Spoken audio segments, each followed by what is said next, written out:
And ownership is a scary word to people because we spend so much time just being okay with the fact that it's somebody else's fault. And so, in that, you have to understand something so important, that ownership is really about putting your feet on the ground and saying, I am the one in control of my life.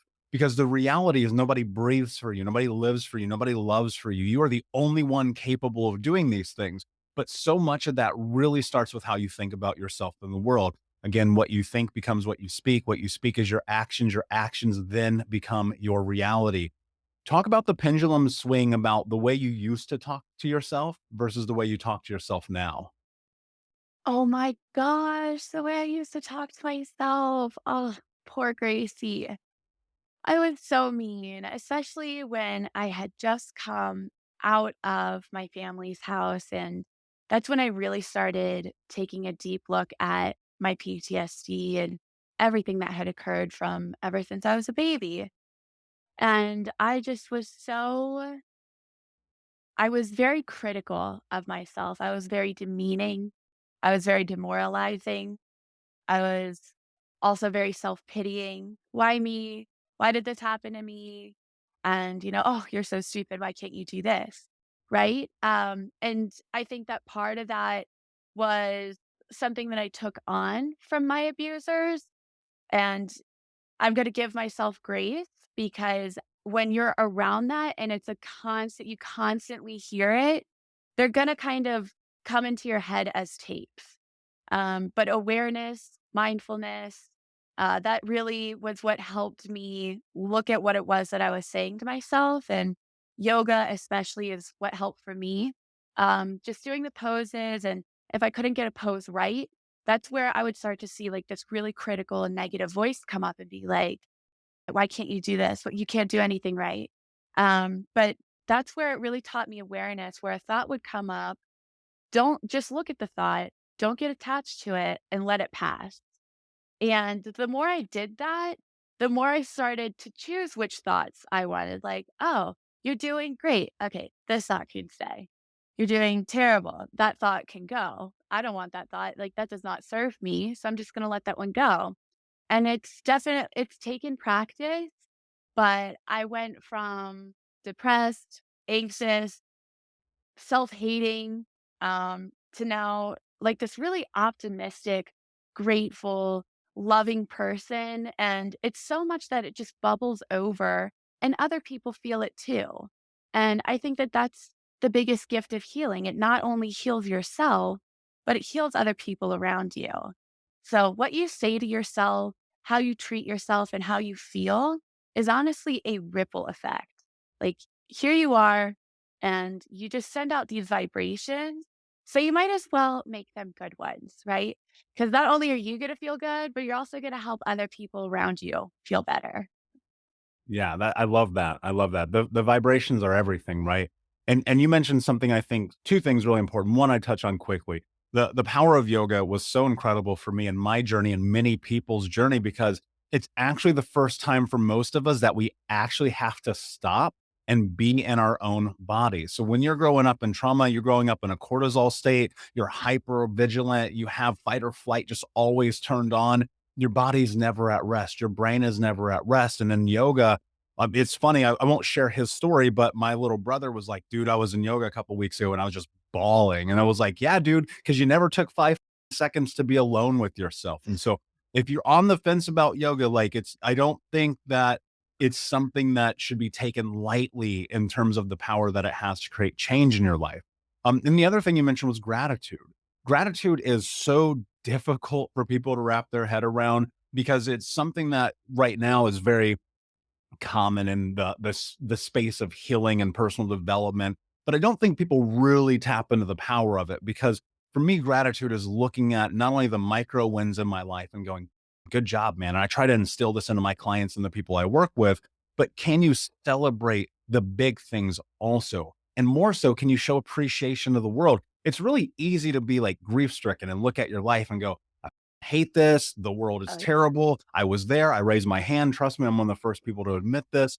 But when I started stepping into gratitude in this way, where I was just looking for something to celebrate or be happy about, there was this tremendous change in my life because I recognized it's not always as dark as it looks.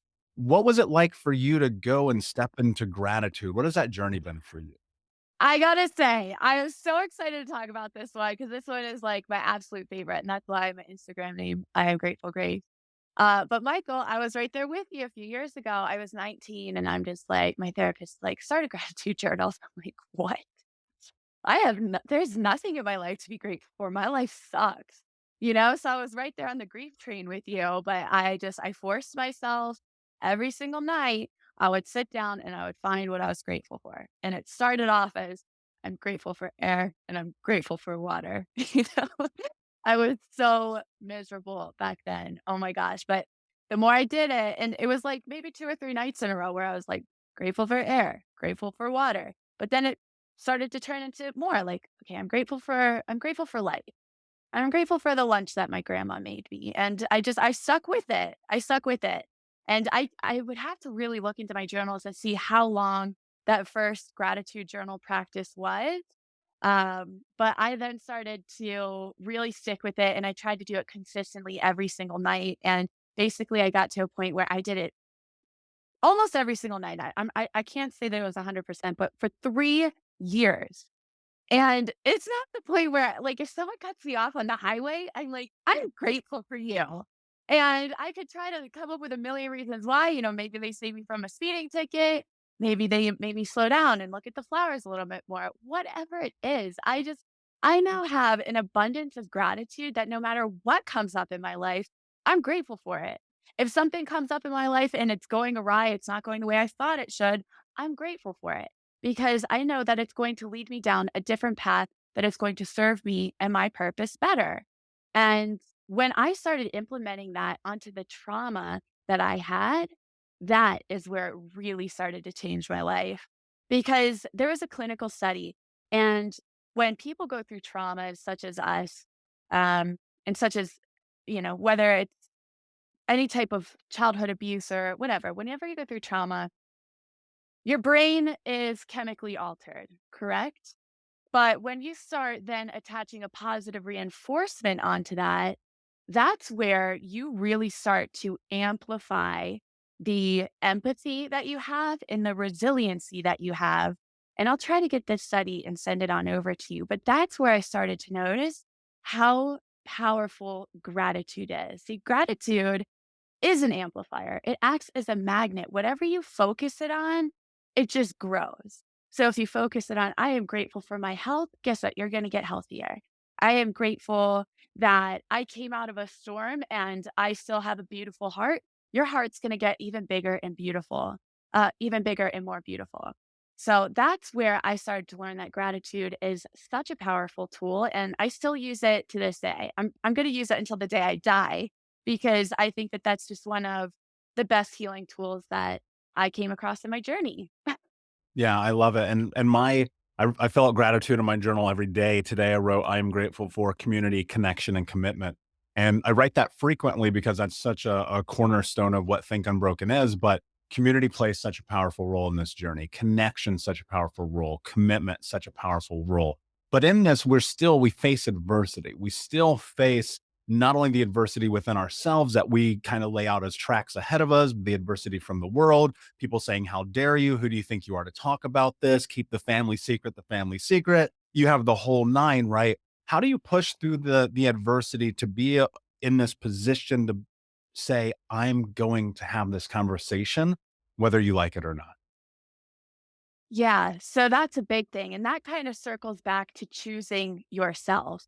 And I was told from many years, do not talk about this. Don't talk about so and so. You're going to ruin their life. And I'm like, wait, you almost ruined mine. And the only reason why it's existing is because someone in some way ruined portions of your life and you didn't heal from them because you didn't talk about it.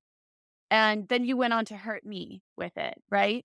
So it goes back to you wanting to heal generational trauma. The only reason why it exists is because someone did not talk about it and no one put an end to it. And I came out of this storm and I did all of this healing and I realized that I now have a ton of courage because I was able to overcome what I did.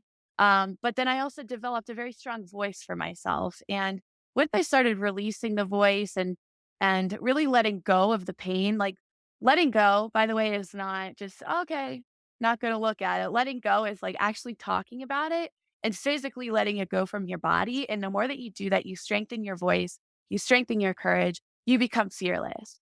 And the more that we do that as a collective, we actually shed light onto these really dark subjects that no one wants to talk about, but only exist because no one's talking about them. So, in the face of adversity, and like you said, it does come up. I mean, I recently had a family member reach out to me. And at first, I'm like, oh my gosh, what is going to happen? I kind of went back to like a typical trauma and panic response. I'm like, oh my God, what is going to happen? What are they going to say? What are they going to do to me? And I took some deep breaths and I really grounded myself in who I am and what I'm going to do. And so, who I am goes back to the identity, comes back to being resilient and having courage. And what I'm going to do is set it free so that I can help others set themselves free. Very much so. And so with that is, people will say, well, my mom had this, or my grandma had this, or my dad had this. Is there a reinforcement happening just in the way that we're using words around things like anxiety, depression, worry? Absolutely. Yes. So we can learn to be anxious from other people because they model it. And we learn the most from the people that were around the most. And so often people will learn they don't even know that they're learning it, but they'll learn these subtle habits and that become not so subtle as they get older of worrying, because they've learned it from family members, they've learned it from their communities, they've learned it from people that they've been around. Is so with your work and stepping into addiction and now looking at this from this whole body, mind, spirit approach, for lack of a better way to phrase it, one of the things that I love that you talk about is like trigger behavior reward and trying to navigate that loop. Can you go into that for us? Dive into what that actually means and what people can do to understand their behavioral patterns a little bit better? I'd be happy to. And so, we talked a little bit about these positive and negative reinforcement mechanisms, right? These survival mechanisms, and that both of them are broken down into trigger, behavior, reward. And I think a reward can be a challenging concept for people because they're like, worrying doesn't feel very rewarding. So sometimes it can be helpful to think about it in terms of trigger, behavior, result. Mm. And the behavior result relationship is really what drives a behavior. So, from a scientific standpoint, this is called reward based learning. And it's called that for a specific reason. When a behavior is rewarding, we're going to repeat it. If it's not rewarding, we're not going to repeat it. And so, often people focus on triggers like, oh, if I could just get, avoid my triggers, this won't be a problem. That's not actually how our brains work. So, from the trigger behavior result or reward standpoint, the critical piece of that is looking to see what the behavior is and how rewarding it is. So the more rewarding it is, the more likely we are to repeat it. And then when we repeat it enough, it can become a habit to the point where we don't even notice whether it's rewarding or not rewarding. Let's use a real world example. So you were saying back in the day, you were smoking 2 packs a day. How old were you when you started smoking? I started smoking weed at 12, Yeah. but I started smoking cigarettes at 20. Oh, okay, interesting. So when you started smoking weed is about the average age that most people start smoking cigarettes. Okay. And, like in the studies that my lab has done, the average age of onset's around 13. And I think I saw a statistic recently. It's like 90 or 95% of people have started smoking before they are 20. So you're right within that window. And the reason I mention that is that cigarettes aren't advertised as like, "This tastes great." You know? They're you know, they're advertised by our peers as, "Hey, you wanna be cool at school? Have smoke a joint, smoke a cigarette," whatever the cool kids are doing. Or we do it as a way to rebel against our parents because our parents say, "Hey, you can do whatever you want, just don't smoke." And of course, we're like, "Okay, then I'm gonna smoke." Course. So we do all of these things and we actually overcome all of the negative reinforcement that comes from nicotine because it is a toxin, right? So the first time somebody smokes a cigarette, they actually feel nauseated because their body's saying, dude, why are you putting toxin in me? This is actually, I shouldn't be, you shouldn't be doing this. But we're like, the cool at school is better than, and then this negative feeling that I'm feeling from smoking the cigarette. So we overcome it to the point where we become habituated and then, I ironically addicted to cigarettes. So the reward piece is this composite reward that's all based in context. It's not just the chemical, but then the chemicals themselves can reinforce the process. So nicotine drives dopamine release, and then the dopamine pathways are one of the main ways that we get addicted to any substance. So any substance like alcohol, nicotine, heroin, cocaine, all of these things, stimulants, they all release dopamine or cause dopamine to increase in the synapses in our brains. So all of that feeds back and says, "Hey, do this again," even when when it's not, initially rewarding. And to the point where it becomes a habit, we're not even noticing all of the negative effects. Like we're not noticing that cigarettes taste like crap. So that's actually the first place that we have to start with breaking any habit or any addiction is really seeing what are we getting from this right now so we can actually tap into this reward-based learning system in our brain. So I recall a couple years ago sitting and listening to you go over this, and I had a thought. And this thought felt a little bit more true after I had a conversation with Dr. Lemke, who wrote Dopamine Nation, and recognized like, oh wait, maybe dopamine is actually the driving factor in pretty much all addiction, right? It's kind of easy to say that. What I'm curious about, though, to what you just said is, bringing that little bit of awareness around the reward, right? Or whatever the result is. But how do you, when you are in that moment, and I think this was my struggle, and I think this is probably the struggle for most people who face addiction, is you're like, I know it's killing me, take a drag. I know it's killing me, take a drink. How do you navigate that aspect of it? Because that's the place where I always would get stuck, especially in my mid 20s when I was starting my healing journey. I was like, oh my God, this cigarette makes me want to throw up everywhere, but that's okay. I'll throw up later. Drag. Right. So how do you navigate that conversation in your head of like, I know this is really bad, but the habit of it is just pulling you back in? Yeah, you're highlighting this critical aspect of human experience is that we think that we can think our way out of stuff. We Mm, privilege, this, the irony of the Enlightenment where it totally screwed up humans. I you love know, that. if you back my wife's a Bible scholar, and so, she keeps pointing out how, there was all this great mystic spirituality, and then the Enlightenment came and killed it all because everybody got stuck in their heads. So whether you look at it from a religious perspective or a spiritual perspective or just a human perspective, we privilege our thinking brains to our detriment. And Mm, the way I think of it is our feeling bodies are much stronger than our thinking brains. Just to give you a concrete example, our prefrontal cortex, which is the seat of our cognitive control, our thinking and planning brain. Guess what happens when we get stressed? What is the first part of the brain that goes offline? Ding, ding, prefrontal ding. cortex. Yes. Yes. So it's the youngest, it's the weakest part of our brain from an evolutionary perspective. We cannot trust it. What can we trust? We can trust these more basic processes. And the more basic processes all feed back into our bodily sensations. When we're hungry, our stomach is going to rumble and make us go get food, right? We can think, oh, I shouldn't eat. You know, Anybody that's been on a diet, you can ask them how well that goes, especially when they're stressed out. There's this saying I learned in this acronym I learned in my addiction psychiatry is HALT. When you're hungry, angry, lonely, or tired, you're more vulnerable to relapse. So we can't rely on this thinking and planning part of our brain. We can't rely on the cognitive control. And some neuroscientists and even philosophers would go as far as saying control is an illusion, you know? So whether it's an illusion or not, we don't need to go there. What we can do is look at the science and say, well, how do we learn what's the strongest part of our brain And how does that work? How can we tap into that? So we can tell ourselves, we can be sitting there taking a drag saying, yeah, I don't want to get cancer, or we're coughing. You know, you see people smoke a cigarette and then cough. Where's that cough come from? Smoking cigarettes, right?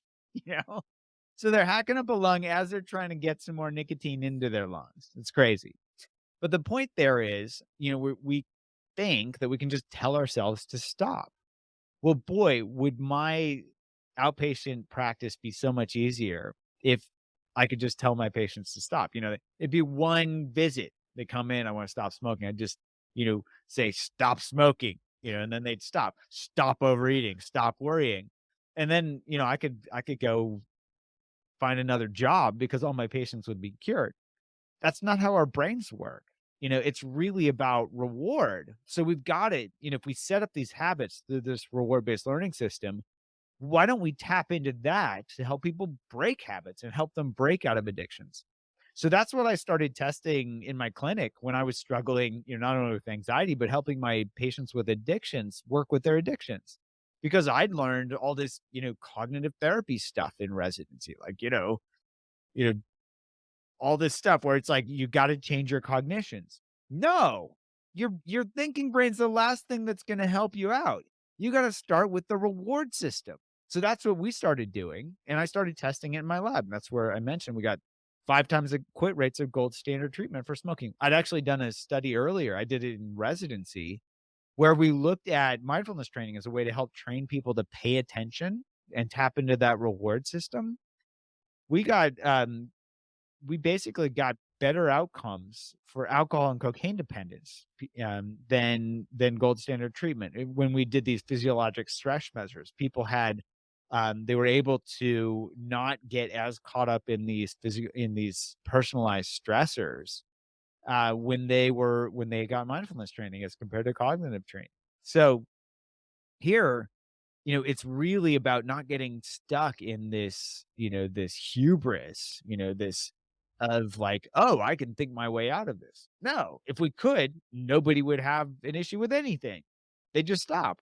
It's actually a very valid point. And I love what you said about not being able to trust your prefrontal cortex in that moment because and your brain in general, because I've been trying to really evaluate the idea that you can't trust your brain over the last probably 6 or 7 months, so it feels more new to me, and instead going like, "Can I trust my gut? Can I trust my intuition? Is that truly where understanding lives and exists?" And so with that, and I appreciate you what I feel like in that is confirmation because I've really been on this for a while. What I'm wondering is, what were some of the things that you were seeing not only in your own anxiety, but in the research and the studies that you were doing that is tangible that other people can apply to their life in perhaps a simple way? Yeah. Well, after geez, decades of work, it gets simpler and simpler. You know, the more you learn, the more Occam's razor is really true. Like the simplest possible explanation is usually the right one. That has been true over and over and over. So I started noticing this 3-step process, and I write about it in the Unwinding Anxiety book. But basically, it's about, you know, the basic idea is if we don't know how our minds work, we can't possibly work with them. So the first step is being able to map our own habit loops. Like, what's the trigger? What's the behavior? What's the result? If we can't see what the process is, we're going to be stuck in it. We're going to be, you know, tumbled by it. So that's actually pretty straightforward. And I have my patients do this at intake. I start listening for these things, and then we map these processes out together. It takes 30 seconds. We even have a free habit mapper that anybody can download from, I think it's just mapmyhabit.com, where, you know, you can download this PDF, print it out, and start mapping out your own habits. The second step is a little more involved, but it's a critical piece, which is really tapping into this reward system in our brain. I'll give you an example and then explain how this works. So my lab just did a study with our Eat Right Now app where we had people who were overeating. We basically put this, what we call a craving tool, built it into the app so we could measure the reward value and help people pay attention to how rewarding or unrewarding the behavior was. And the idea is, if you don't see that something's unrewarding, you're going to keep doing it. If you see that it's not rewarding, you get what in neuroscience is called a negative prediction error because it's not as rewarding as you predicted, as you expected. And then you start to become disenchanted. You're like, if somebody smokes a cigarette and I have them pay attention when they smoke and they realize that cigarettes taste like crap, they get that negative prediction error. And so tangibly, I have patients in my clinic pay attention when they smoke. I have patients who are overeating, pay attention when they eat. And I have them ask themselves with each bite, is this more rewarding or less rewarding than the last bite? So we did this study with this craving tool in the Eat Right Now app, and we found, are you ready for this? It only takes 10 to 15 times of somebody really paying attention as they overeat for that reward value to drop below zero and for them to start changing their behavior. So it doesn't take long. It just takes awareness. So that's the second step. Anybody can do that. They can pay attention when they're doing the behavior. And I have them simplify it to this. Ask yourself a simple question. What am I getting from this? Right? Not thinking, what am I getting from this, but feeling, what am I getting from this? So the folks in our study, they were feeling that when they overeat, it doesn't feel good. My patients in my clinic, they are tasting what cigarettes taste like. Cigarettes taste like crap. They start to become disenchanted with them. We just actually published a study with our smoking app. Same thing, where they're becoming disenchanted with the behavior simply by paying attention. So that's tangible that anybody can do that too. The third step, I think of it as finding the bigger, better offer. So if our brains are going to do things that are rewarding and they're going to stop doing things that are not rewarding, then let's give them something that's rewarding that's not just a substitution for what they just did. I've had plenty of patients who've come to me and said, I quit cocaine, but I substituted exercise. Now I over-exercise. I'm addicted to exercise, right? The process itself is the problem. It's not necessarily, certainly the substances can be problematic, but it's when we're caught in the process that those are problematic. I mean, cigarettes are never helpful, but it's not, it's not that opioids themselves, taking a pain pill is going to kill somebody. No, it's when somebody's addicted to that. So we've got to find that bigger, better offer. And so here, often people are taking substances, for example, because they've got these negative loops running in their heads about how they're a bad person or their life's awful. Often people have had really terrible life circumstances. They've had a troubling childhood or their current environment. There's something in there that says, hey, this is bad. I want to make it go away. And they use that substance. They drink alcohol, they use opiates, they do whatever to make it go away. And that has been the biggest, bestest offer that they've had so far. Yet, if they can pay attention and see, oh, this is really not serving me, and we can give them something that's more rewarding that doesn't have those negative consequences, then they win the game. So here, with addiction, for example, it's finding connection, right? That is so much more rewarding than, running to mother's little helper Yeah. or whatever the helper is, because that helper is only going to help for a little bit. And then it's going to make us want more and more and more. And then we're chasing that on top of it. So kindness, for example, if we beat ourselves up, what is it like when we're kind to ourselves? Well, kindness feels better than judging ourselves. So there already is an intrinsic bigger, better offer. If we're disconnected from community, from family, from friends, finding that connection is a really strong way, and that a much bigger, better offer. I would say that is the biggest, bestest offer of all, is finding those things that are not only better than the substance or the behavior, but also rewarding and fulfilling and generative, like where they pay it forward. When we're connected, everybody benefits from connection. One of the things that was really fascinating to me about what you do and going into rest was thinking about, and I could be wrong here, so let's go into this. Yeah. The parallel possibly of other emotional behavioral changing, the word that I want to use just went out of my brain. That's fine. Avenues will be the word that I use instead. Like EMDR. Like Yes. talk us through the process of rest and how that plays a role in this journey of healing. Yeah. Well, when you look at, you brought up EMDR, there's so many things that are out there today. Emotional freedom technique, which is tapping, known as tapping, EMDR, cognitive behavioral therapy, all these things that are out there. The one critical, they're all great, and they're definitely, the new psychology is neuroemotional psychology, to really understand that these are patterns that live in our subconscious mind, in our parahippocampus and our amygdala, and they trigger the entire body. Some amazing books have been written, like The Body Keeps a Score, and also Oprah's latest book, What Happened to You, really looking into childhood trauma. Amazing studies have been done, like childhood. If you look at, let me do a little bit of history. Like, if this is how important trauma is to understand. And this is a study that was done by, I'm sure you know it, between the CDC and Kaiser Permanente, looking at adverse childhood experiences. Now, they defined adverse childhood experiences from the perspective of an adult, like incarceration, divorce, abuse, serious things. Children experience trauma at in even much more trivial things. But let's just talk about this study. The study showed that if you have more than, 6 of these early childhood experiences, then your life expectancy is reduced by 20-fold. Compare that to like smoking, which reduces your life expectancy by 10-fold. And smoking, I know, is probably the one that's known the most for reducing life expectancy.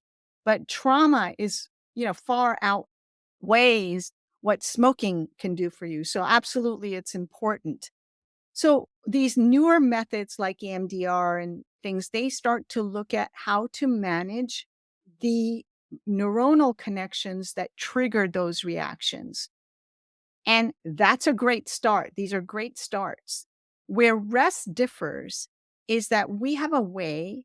This all began somewhere. When did this begin? When was the original event for each person that we can go back to? Like, let's say today you found a job that you finally love, you found a career path that you finally love, and everything was going well.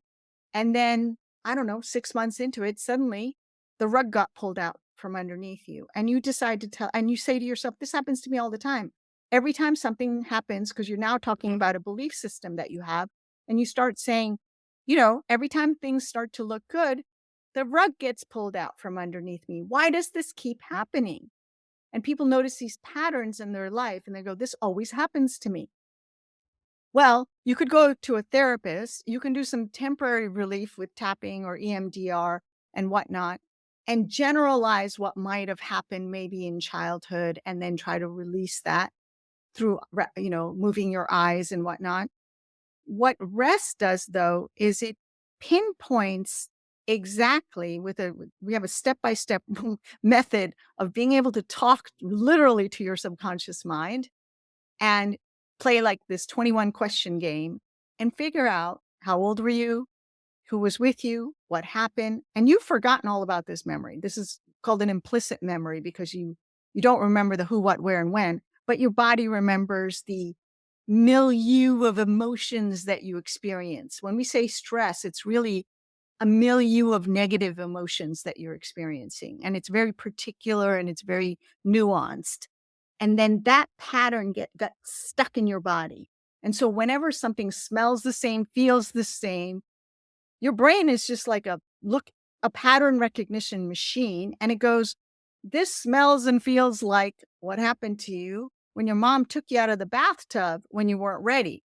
Now, that was a trivial experience, really, from an adult perspective. You were in the bathtub and your mom said, it's time to get out and have dinner. But you created this whole imaginary world in your bathtub. You were 4 years old. You were having a good time. Life was good. And you knew that if your mother took you out, that would be end of this complex imaginary world you had created in your bathtub. And then you have this emotional experience about that. You feel betrayed. You feel, lost. You feel threatened. You feel fear. You feel like that you're not in control of the situation. You feel all these complex things because we are first and foremost emotional beings. What adults don't realize is that even a baby in utero is emotionally highly complex. They may not be able to talk, they can't represent their thoughts, but their emotions are as complex as they will ever be because they don't have a logical filter to filter out what is actually happening in their life. So they're having this highly emotional experience. You're having this highly emotional experience getting out of the bathtub. And then next time something gets taken away from you before you're ready, you fire up that same emotion. Now that pattern gets stronger. And over again, every time something feels the same, you fire up that old pattern.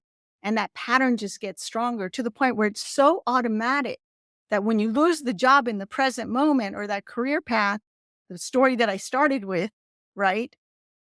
You think it's all about today, but it's not. It's about when you got taken out of the bathtub. And what rest does is goes back and identifies that's what happened. That's all that happened. And it's a non-threatening, non-invasive way to actually rewire I call it non-invasive brain surgery because you can do fMRI scans and realize that now the same issue does not trigger your brain the same way. And we cut out that original, we heal, we emotionally soothe and heal that original experience. You do it yourself, and it doesn't take a lot of work. It's just a step-by-step process. It's not like this huge work, hard, emotionally draining kind of process by any means. It's simple and easy. And when you do it, at the end of it, you're like, oh, it's gone. That emotion, that emotional experience that I'm having, and it's gone for good. It's gone for good because we've soothed. And this kind of I think that there was a study I want to say around 2017 that was published showing that once we open up one of these implicit memories, we have about 15 to 20 minutes to reprogram it. And that's the window we take advantage. We open it up in a rest session, we reprogram it, and then it can never haunt you again. And that's basically what happens during a rest session. My first thought is like, there are so many places we can go in this right now. Yeah. One being like we're tapping into the matrix, which I love. So let's go into this. Early on in this show, about 3.5, almost 4 years ago, one of the things I talked about was the ACE study and going into the depths of it because recognizing while I don't think it's the end all be all to this conversation, I think it's a jump off point. And the reason why is because understanding that research actually changed my life. Because I am in the small minority of people who have a score of 10. Yeah. And so the entirety of this show, which everyone who listens to this show knows the truth, started very selfishly because I was like, I need to find solutions. I'm looking at my life. It's imploding. I've tried every modality, the word I was looking for earlier, on trying to go through this journey. I mean, you name it, and I have done it, literally all of it. And I came to realize like, unless I got deep into understanding the research, understanding the brain, understanding neuroplasticity and psychology, and reading and understanding books created by like Bessel van der Kolk and Pete Walker and Gabor Mate, like I was for sure going to die within the next 10 years. That's where I thought I would end up at. And I've got a lot of comorbidity factors that I would say probably make that accurate. One of the things that I think about quite frequently is I personally find that I have a memory like an elephant. I know a few people who do. To me, I go, oh, that's the ultimate defensive mechanism for survival. And one of the things I found very interesting is that the higher people have landed on that ACE survey, the better their memory is. And so it's not so nuanced as it would be for many people. And I have not studied this. I cannot prove it. This is just me going through this process of now and coaching thousands of people. What I'm curious about, and especially within rest, is understanding this brain a little bit better and going a little bit deeper into it. I'd love for you to break down these 3 states of the brain, because I think that if we can get into understanding what it really means when we're talking about these neural emotional states, we can create some massive context for people in the way that I needed it 4 years ago and 10 years ago in starting this journey. Perfect. Okay. So this was a concept that was first put forth by Zhui Kwa, And she said, okay, she calls brain 1.0 basically the Godzilla brain. I call it the lizard brain. Other people have called it the lizard brain. It's the survival brain. It's the one that people talk about, the flight or fight brain.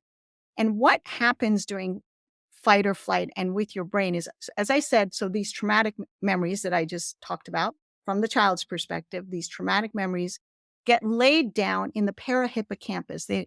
Because the hippocampus isn't quite developed, during the first 5 years. So it takes a little while for us to build the hippocampus, where autobiographical memories, where we start to remember the who, what, the why, the where, those kinds of things. But before then, we're kind of in a hypnotic state and we don't remember all those things because the hippocampus is kind of jello still. So we kind of lay down these purely emotional memories in the parahippocampus, which lives right near the amygdala. And when you're stressed, what happens is your heart rate variability changes. What is your heart rate variability? Well, if I say your heart rate is 70, for some people, it's beat to beat, it's 70. It's like the heart is keeping a beat.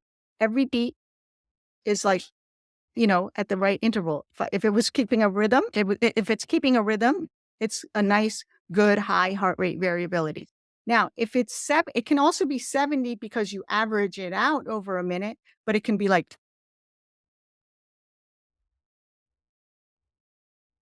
all over the map, like not keeping a beat, but mathematically it can average out over a minute to be 70 still. So it's not the heart rate, but the heart rate variability that tells us how in sync our body is. And it is the heart that rules the brain.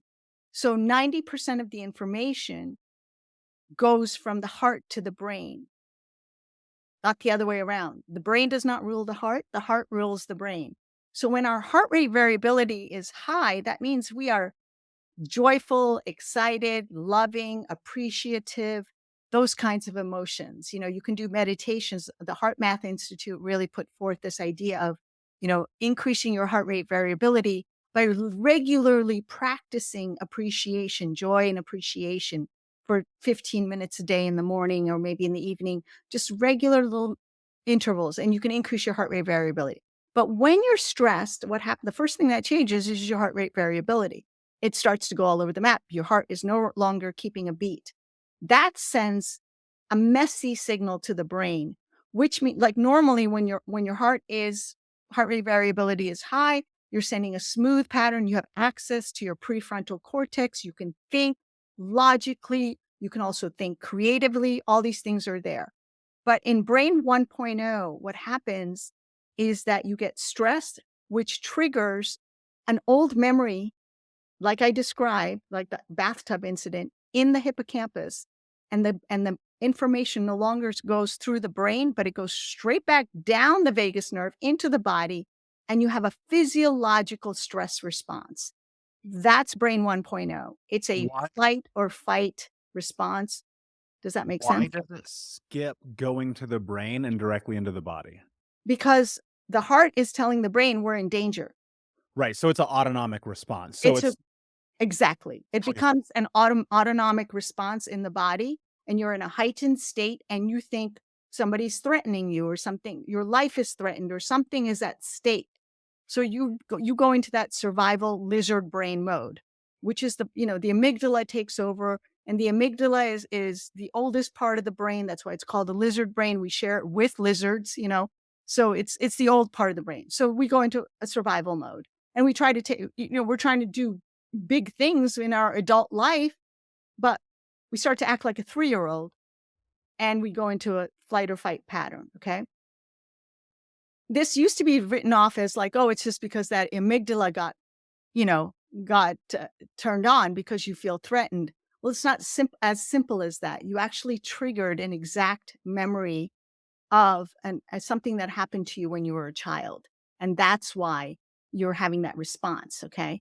Now, brain 2.0 is a little bit more evolved than brain 2.0, a lot of high performers operate in brain 2.0.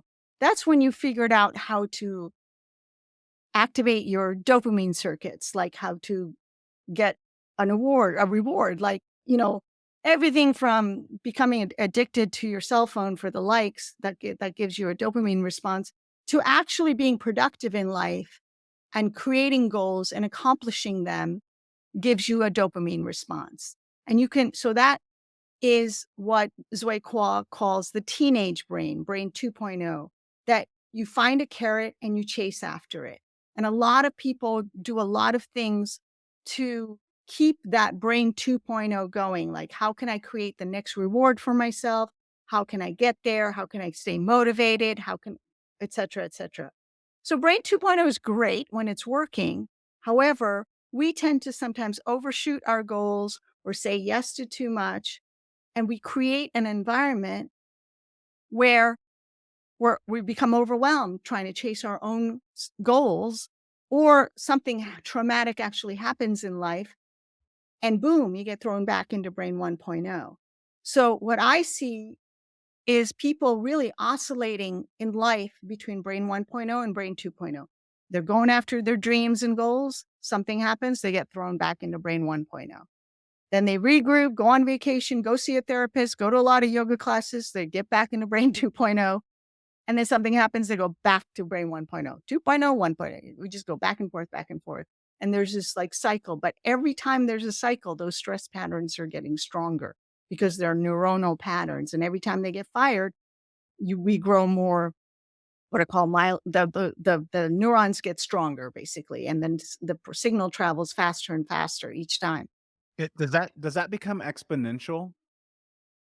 Somewhat. Like, it's the difference between, like, the way I would hit a tennis ball versus a tennis pro is a tennis pro is going to respond 400 times faster than me because their neurons are so much faster. So their neurons are it's kind of like an electrical cable that is highly insulated, makes the electrical signal travel all the faster. So they have very highly insulated neurons built for those neurons that fire up their hand swinging the bat, swinging the racket, right? So similarly, our stress patterns can get stronger with time, and repetition makes these circuits stronger and stronger and stronger.